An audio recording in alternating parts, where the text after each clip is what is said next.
Good morning student. Today we are going to start chapter number 11 ratio proportion practice set 28. आता आपण practice set 28 मध्ये next question घेणार आहोत. Rima has 24 notebooks and 18 books. Find the ratio of notebook to books. आता आपण ratio प्रपोर्शनचे examples बघितलेले आहेत. आता याच्यामध्ये काय आहे, रीमाजवळ 24 नोटबुक्स आहेत आणि 18 बुक्स आहेत. तर त्यांचे वह्यांशी पुस्तकांचे गुणोत्तर काढायचे आहे. नोटबुक टू बुक्स रेशिओ काढायचा आहे.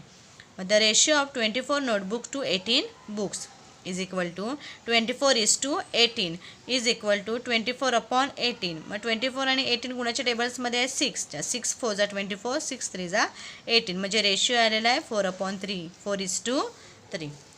सेकंड आहे, Shubham age today is 12 years and his father is 42 years.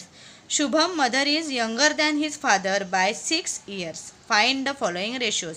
शुभमचे आजचे वय 12 years आहे. शुभमच्या वडिलांचे आजचे वय किती आहे, 42 years आहे. शुभमची आई त्यांच्या वडिलांपेक्षा 6 yearsनी काय आहे, लहान आहे.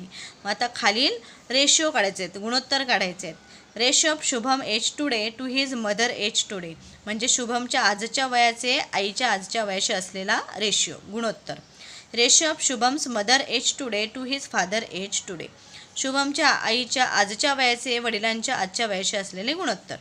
The ratio of Shubham's age to his mother age when Shubham was 10 years old म्हणजेच काय, जेव्हा शुभमचे वय 10 वर्ष होते तेव्हा शुभमच्या वयाचे त्याच्या आईच्या त्या वेळच्या वयाशी असलेले गुणोत्तर रेशिओ काढायचे. मग let's first find the Shubham mother's age today. मग सुरुवातीला आपण काय करायचं आहे, शुभमच्या आईचं वय काढायचं आहे. She is younger than Shubham father by 6 years. ती कशी आहे, शुभमच्या वडिलांपेक्षा 6 वर्षांनी लहान आहे. म्हणून therefore mother age today is 42 - 6. 42 कुणाचं एज आहे, शुभमच्या वडिलांचं. मग किती आलं आईचं वय, 42 - 6 म्हणजे 36 years. करेक्ट. मग आता आपण त्या क्वेश्चनचे आन्सर देऊया. The ratio of Shubham age today is mother age today. यांचा रेशिओ काढला. शुभमचे वय आणि त्याच्या आईचे वय 12:36. 12/36 इज इक्वल टू 12 1 जा 1 अँड 12 3 जा 36 म्हणजे रेशिओ आला आहे 1:3. The ratio of Shubham mother age today to his father age today. Therefore 36 कुणाचं आहे, मदरचा, आणि शुभमच्या फादरचं वय आहे 42. मग त्यांचा रेशिओ काढायचा 36/42 इज इक्वल टू 6 6 जा 36 अँड 6 7 जा 42 म्हणजे रेशिओ आला आहे 6/7. 6:7. Shubham's age today is 12 years when Shubham was 10 years old म्हणजे जेव्हा तो 10 वर्षाचा होता. दॅट इज 2 years ॲगो 2 वर्षापूर्वी. तर हिज मदर एज वॉज मग त्याच्या आईचं वय 36 - 2 34 years आहे. This ratio is 10:34 is equal to 10/34. आता 10/34ला 2नी भाग लावलेला आहे. 2 5 जा 10 अँड 34ला 2नी भाग लावलेला आहे 17 आलेला आहे. म्हणजे रेशिओ आलेला आहे 5/17, 5:17.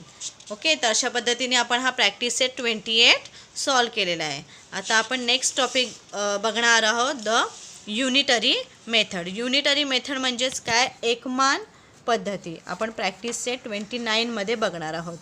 Find the cost of one article from that of many by division. अनेक वस्तूंच्या किमतीवरून एका वस्तूची किंमत भागाकार करून काढणे. Then find the cost of many articles from that of one by multiplication. व एका वस्तूच्या किमतीवरून अनेक वस्तूंची किंमत गुणाकार करून काढणे. Correct. This method of solving a problem is called a unitary method. या पद्धतीलाच एकमान पद्धत असे म्हणतात. म्हणजे अनेकावरनं एकाची किंमत आपण भागाकार करून काढू शकतो, डिव्हिजन करून काढू शकतो, आणि एका वस्तूच्या किमतीवरून अनेक वस्तूची किंमत आपण मल्टिप्लिकेशन करून काढू शकतो. तर आपण प्रॅक्टिस सेट 29 सॉल्व करूया. क्वेश्चन नंबर 1 आहे, if 20 meters of cloth cost ₹3,600 find the cost of 60 meter of cloth. जर 20 मीटर कापडाची किंमत ₹3,600 आहे तर 16 मीटर कापडाची किंमत किती. The cost of 20 meter of cloth is ₹3,600. Therefore the cost of 1 meter of cloth. आता 20 मीटर क्लॉथची किंमत दिलेली आहे, त्याच्यावरनं आपण 1 meter क्लॉथची किंमत काढायची. म्हणजेच डिव्हाइड करायचं. ₹3600 डिवायडेड बाय 2 किती आलेला आहे भागाकार? ₹180. Therefore the cost of 60 metre of cloth is equal to.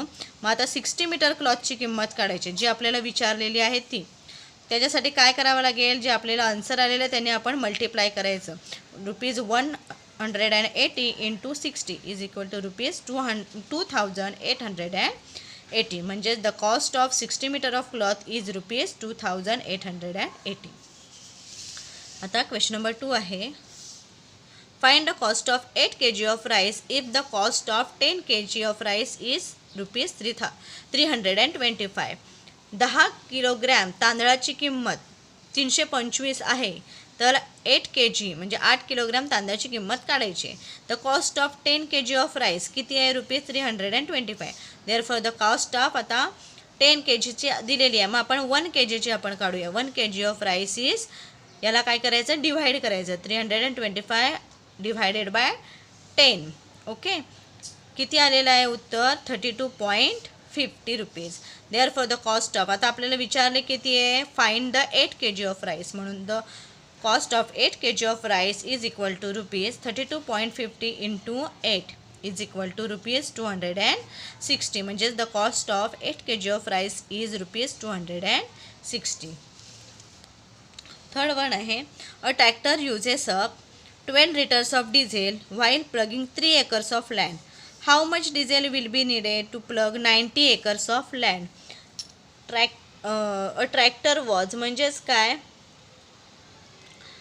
300 tractor uses up 12 liters of diesel.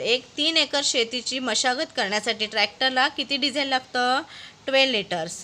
तर 19 एकर शेतीची मशागत करण्यासाठी किती लिटर डिझेल लागेल? म्हणजे 19 एकरमध्ये जर शेतीची मशागत करायची असेल तर त्याला किती डिझेल लागेल?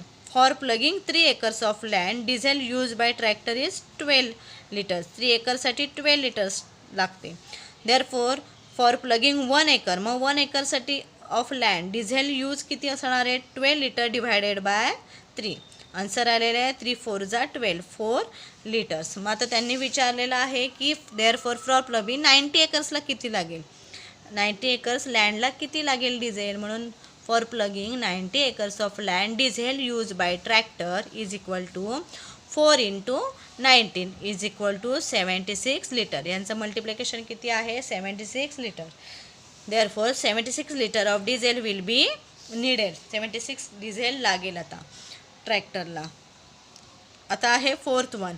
At a sugar factory 5376 kg of sugar can be obtain from 48 tons of sugar केन.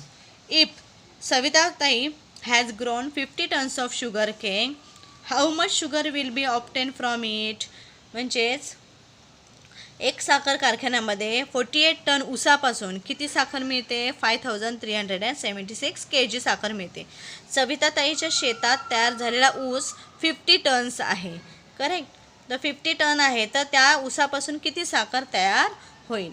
मग from 48 tons of sugar cane 5376 kg sugar can be obtain. मग 1 टनला किती मिळेल? तर from 1 ton of sugar cane याचा भागाकार करायचा. 5376 डिवायडेड बाय 48 याचा भागाकार केला की आपल्याला आन्सर येत आहे 112 kg of sugar can be obtain. मग आपल्याला विचारलं किती? 50 tonsमध्ये. मग therefore 50 tons of sugar cane is equal to 112 into 50 is equal to 5600 kg sugar can be obtain. म्हणजे किती शुगर 50 tonsमधनं भेटेन? 5600 kg of sugar can be obtain. Okay. तर अशा प्रकारे आपण प्रॅक्टिस सेट 29 सॉल्व केलेला आहे. तुम्ही तुमच्या नोटबुकमध्ये सोडवायचं आहे. तुम्हाला होमवर्क म्हणून हे 3 क्वेश्चन्स दिलेले आहेत, सेम आहेत. याचप्रमाणे तुम्ही हे सॉल्व करायचे आहेत तुमच्या मॅथ्स नोटबुकमध्ये. ओके.